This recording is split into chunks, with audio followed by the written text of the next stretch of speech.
Breaking news. Russian warships target U.S. carrier in North Atlantic standoff. The world froze as two nuclear powers faced off in icy waters. Was this an accident or a deliberate provocation? Reports were frantic, the language of escalation everywhere. The North Atlantic, suddenly the most dangerous place on Earth. But this wasn't just about ships and missiles. It was about people. Thousands of sailors aboard the USS George H.W. Bush, far from home, now faced their greatest test preventing war. On one side, a U.S. carrier strike group. On the other, a determined Russian squadron. The situation was a powder keg. For the crew, the world shrank to the size of their ship. Their routine patrol had become a high-stakes test of nerve. Every sailor felt the shift. The air grew heavy with tension. Reports suggested the Russians had locked onto the carrier, a digital finger on the trigger. Was it a glitch or a message from Moscow? On the bridge, there was only one focus: de-escalate, maintain composure, protect the ship. The world panicked, but on the USS George H.W. Bush, panic was over. It was time to work. The crisis was real, immediate, and personal. The fate of thousands, and perhaps the world, hung in the balance. Before the crisis, the USS George H.W. Bush was a city at sea, home to over 5,000 souls. The day began before sunrise, jets launching in a ballet of steam and sound. Below deck, sailors maintained machinery, cooked meals, and monitored radar screens. Life was structured, demanding, and built on teamwork. In downtime, sailors gathered in the mess, called home, or hit the gym. The ship was a slice of America, afloat thousands of miles from shore. Routine and discipline were their strength. Endless drills, constant training. They practiced for every emergency, knowing their roles inside and out. This foundation was about to be tested in a way no drill could replicate. The floating city, with its rhythms and routines, was sailing into confrontation. Calm and camaraderie would be their shield. The real test was about to begin. The day the Russian warships appeared began like any other: gray sky, cold sea, routine patrols. The ship hummed with familiar activity. No one suspected history was about to unfold. In the Combat Information Center, operators tracked contacts, usually harmless blips. Trust in training and each other held the operation together. Then, a quiet notification. Fast-moving surface contacts, unmistakably Russian warships. Encounters weren't rare, but this felt different. Their course was direct. Their speed, aggressive. While they weren't passing by, they were heading straight for the carrier group. A quiet alert spread through the ship. Awareness heightened. Data was double-checked. The bridge notified. The ship's daily rhythm was broken. The hum of routine became a thrum of anticipation. Calm remained, but it was now watchful. The storm was on the horizon, its shadow falling across the deck. Every sailor sensed the change. The ordinary had become extraordinary. The crew braced for what was coming, the calm before the storm was over. The Russian squadron, led by a Kirov-class battlecruiser, approached with purpose. Captain Miller, a steady veteran, watched their aggressive formation. The ship's atmosphere shifted, urgency replaced routine. The first warning came over open radio. American carrier, you are entering a zone of Russian naval exercises. Divert your course. There were no exercises. This was international water. The demand was a provocation, a test of resolve. Captain Miller's response was calm and firm.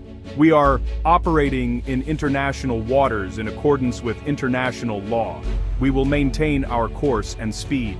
The message: we will not be bullied. The lines were drawn. The standoff had officially begun. The world edged closer to conflict. The crew prepared for escalation. The Russian ships pressed forward. The tension was palpable. The next move could change everything. The world watched, breath held. The crisis deepened. The first warning had been issued.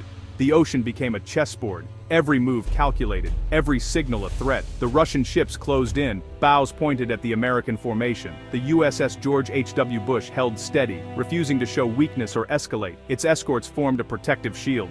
On the flight deck, FA-18s were armed and ready, a silent deterrent. The Russians made their move. The battlecruiser's fire control radar locked onto the carrier.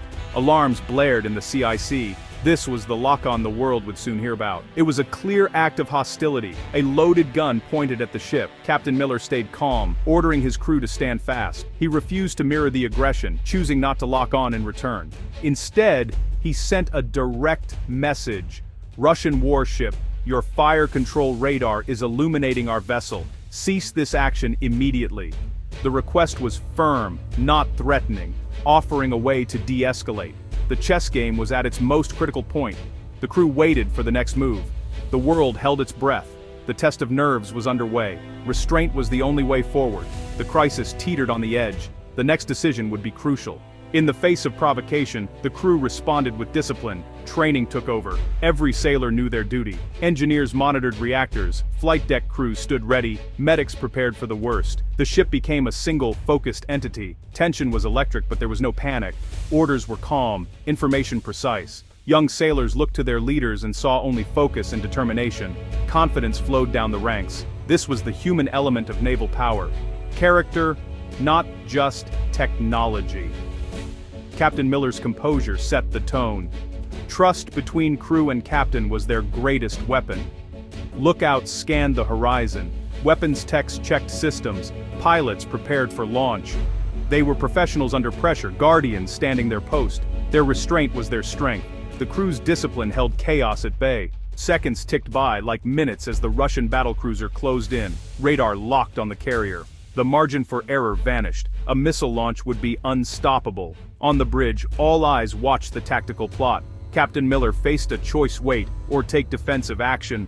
Any move could escalate the crisis. He chose restraint, trusting his Russian counterpart's professionalism. This was the ultimate test of leadership, calm in the face of danger. He bet that restraint would be more powerful than aggression. The tension peaked as the Russian ship drew near. The two navies were locked in a silent, deadly embrace. The next move would decide peace or war.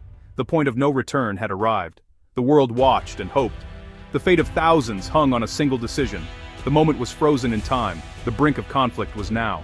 Suddenly, the alarm in the CIC went silent. Russian fire control radar turned off. Relief swept through the ship, but the Russian ships were still on a collision course. Then, the Kirov-class battlecruiser began a slow, deliberate turn away. Its destroyers followed. The wolf pack was breaking off. The immediate crisis was over. Captain Miller watched in silence, feeling only relief. He had trusted in professionalism, and it had paid off. The Russian commander had tested the limit, then stepped back. A final message crackled over the radio. "American carrier, we are resuming our previous course. Have a nice day." Captain Miller replied, "Roger that, you too." The standoff ended as quickly as it began. The Russian squadron disappeared over the horizon. Tension broke on the bush. Handshakes, weary smiles. They had faced the ultimate test and passed. The world exhaled. The crisis had ended without a shot fired. Calm returned to the North Atlantic. The lesson of restraint was clear. The North Atlantic incident proved a timeless lesson. True strength is restraint. The crew had the power to destroy, but chose self-control. Professionalism and discipline, not aggression, averted disaster.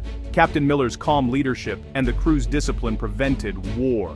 They proved a steady hand is more powerful than a clenched fist.